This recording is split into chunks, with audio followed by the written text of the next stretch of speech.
Você e eu vamos calcular esse orçamento utilizando nosso aplicativo. Na aula passada nós fizemos a instalação e você recebeu esse arquivo chamado Primeiro Cálculo do Orçamento. Ele está aqui com a tabela completa, que depois a gente vai detalhar um pouco mais sobre ela. Nesse momento eu quero que você lembre, você criou a guia com seu nome e incluiu a macro. A nossa macro só tem mais um pequeno detalhe que precisa ser ajustado, eu não quis fazer na aula passada. Esse é um ponto crucial que você pode esquecer na hora de instalar em algum outro computador. Então isso é muito importante porque nós estamos trabalhando com informações que estão vindo do Excel. Ou seja, no desenvolvimento desse aplicativo eu combinei a linguagem do MS Project com a linguagem do Excel. Então primeiro eu vou pedir para essa rotina executar para apresentar essa informação que está faltando na linguagem do Excel. Eu vou clicar aqui em Orçamento, Sinap e Preço, eu dou um clique e ele pula aqui, no meu caso pulou para a tela do Visual Basic e diz que tem um erro de automação, eu vou dar um OK.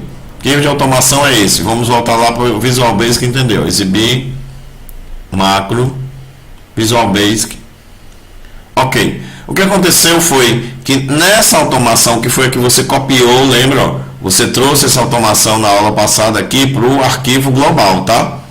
Nela existe uma linguagem que é uma linguagem do Excel. Ele está aqui pedindo para abrir uma planilha, digamos assim, do Excel. E se acontecer esse tipo de erro na hora que você for rodar, principalmente se for em outro computador, porque pode ser que você esqueça esse detalhe, inicialmente você vai simplesmente parar a ordem de execução. Eu tenho aqui um botão como se fosse aquele stop, né?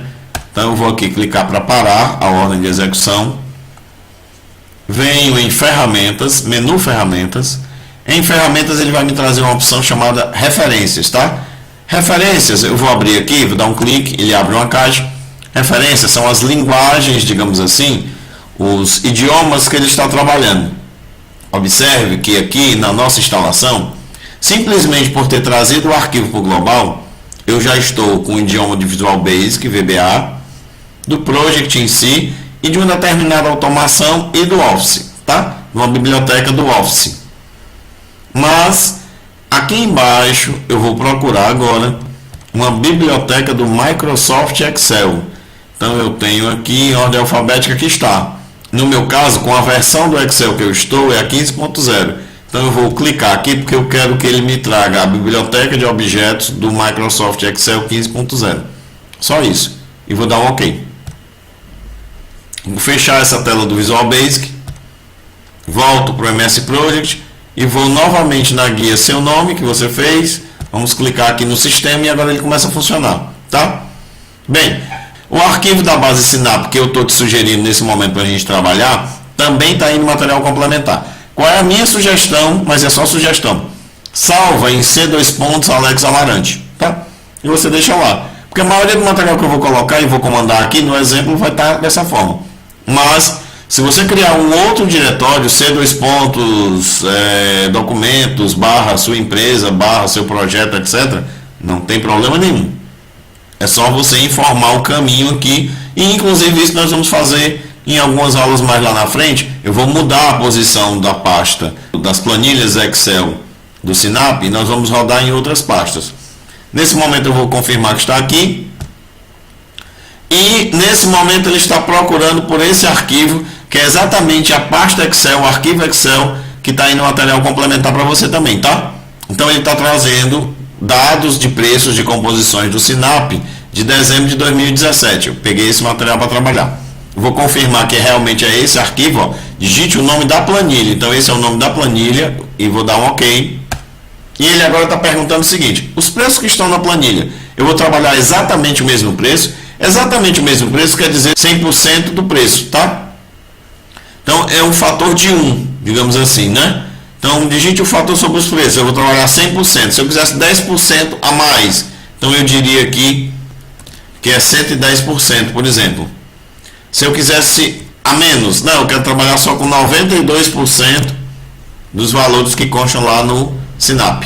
Então é isso. Eu vou manter os 100. Vou dar um clique em OK.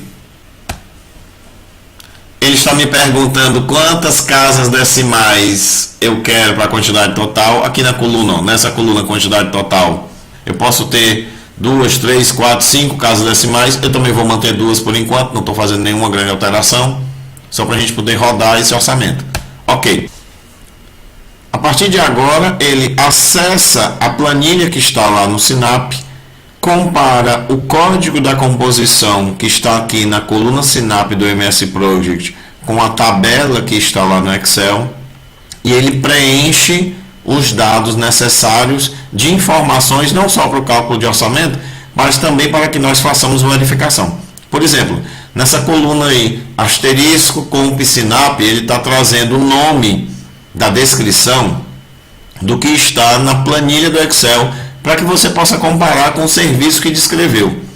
Nesse asterisco unidade Sinap, ele está trazendo a unidade que está lá na composição, também para comparar com a unidade que nós estamos colocando no MS Project. Ou seja, essa coluna aqui eu comparo com o nome do serviço e essa coluna eu comparo com a unidade. À medida que ele vai calculando, ele me traz a quantidade total em função do número de repetições e da quantidade unitária, né? Ele traz o custo unitário do Sinap, calcula o custo total em função do custo unitário do Sinap com aquele fator de correção que nós deixamos 100 e em função da quantidade total. Quando ele termina de lançar todos os valores e todas essas descrições, ele agora calcula o percentual do item com relação ao item maior e o percentual com relação ao orçamento total. Ao fim do orçamento, ele nos dá a seguinte informação: importação e cálculos concluídos, né? A dica aqui do Alex. As composições em laranja, na coluna Sinap, falta o código ou não foi encontrado na planilha. Então, por exemplo, ó, eu tenho aqui exatamente 3 exemplos disso. Na coluna Sinap, ele pegou e pintou de laranja o 9.21, 9.22, 9.23. Por quê? Porque não tem o código. Nós incluímos esses itens aqui, mas não informamos um código da planilha do Sinap. Outra dica: verifica a coerência das descrições das composições em serviço e comp Sinap, ou seja, serviço e comp Sinap, aquilo que eu falei. Ó. Aqui está escrito, por exemplo, no project, no orçamento veio chapisco comum. Aqui na composição Sinap tem chapisco aplicado, etc, etc. Aqui tem limpeza final da obra, aqui tem limpeza final da... Aí teria que dar uma olhada para ver se é coerente. E a terceira dica é aquela observação também que eu já fiz com relação às unidades, né? Então eu vou comparar aqui a unidade do project, aqui está em metro quadrado, aqui também em metro quadrado. O chapisco comum eu botei em metro quadrado e na composição da Sinap está lá cadastrado como metro quadrado. Eu vou dar aqui um OK. E vamos subir aqui um pouco para a gente ver o que ele fez, ó. Observe que ele preencheu aqui, calculou esses outros aqui. Ou seja, todos os que têm asterisco são os que ele processa de alguma forma, ou informando diretamente o dado, que é o caso do nome e da unidade, ou fazendo os cálculos, né, com relação a esses números. E você percebe que ele passou por todos. Toda vez que ele encontra um item que você não definiu a composição, ou eventualmente a composição está errada, não existe essa composição na tabela, ele vai pintar de laranja para chamar a atenção para você, tá certo? Então aqui nós rodamos esse primeiro orçamento, pronto, aqui nós temos um exemplo. Ó. Essa composição 87073 não foi encontrada lá na tabela. Nós temos que revisar e verificar o que está errado. Se realmente não existe esse tipo de serviço no Sinap, que pode ser que não tenha, um serviço que você definiu para a obra, eventualmente pode ser que não tenha lá na tabela. Ou foi digitado errado, né? Então, na próxima aula, nós vamos checar ajustes necessários para o primeiro orçamento. Só para encerrar aqui, eu quero te mostrar mais uma coisa. Você vai perceber na nossa tabela. A tabela, ela também tem uma outra informação, que é a seguinte. Ó.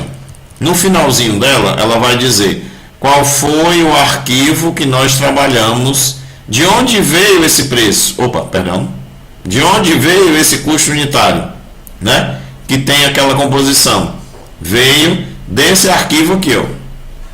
Por quê? Porque no mesmo orçamento, nós vamos exercitar isso mais à frente, eu posso ter bases de dados diferentes que eu vou utilizar para fechar meu orçamento, tá? E aqui qual é o local que estava o arquivo? C2.Alex Amarante.